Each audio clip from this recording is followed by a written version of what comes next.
دا د جنوبي وزیرستان هغه سپورټس کمپلیکس تو چې په یو وخت کې د پاکستان په لیول غټ غټ ټورنمنټونه پکې کېدل چې په دې کې سند بلوچستان، کې پی پنجاب، ورسره ګلګت کشمیر نه تکړه ټیمونه حساب کې وخسته. خو د سپورټس ډیپارټمنٹ او صوبائی حکومت د عدم توجه د واجب امیز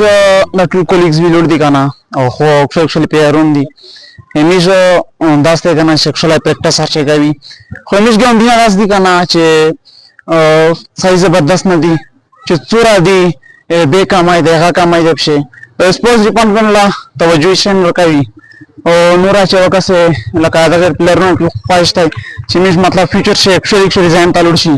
شش پلیرون غرخه جوړ شي خو از سټیډیم نشي کلا او میټیریال سامان وکاسي ور په خرابېږي او په چار د سپورټس ډیپارټمنټ ته چې توجه ورکو دغه مطلب ورې چا غب شریکو شاه زبردست کمپلیکس جوړیږي او بل د میز مین مسله دی به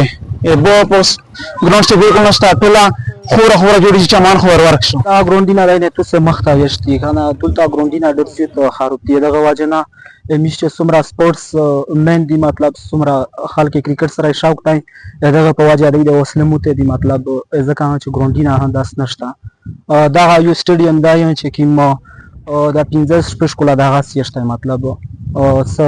کنسټرکشن چارنه د پېشری پر چې کیم کې پکې ګراوندینه به چار لګې کړو چې میو آر تحصیل کې یو ګراوندینه جوړاوي او ګراوندینه خه جوړنه مطلب چې می یقین زو ګراوند دای په باندې چار لګیا و هغه درې دا می سرکار نه دا اپیل کی او د کې پکې چې حکومت ته می هغه اپیل کی می تر دا سټیډیم د چار شریش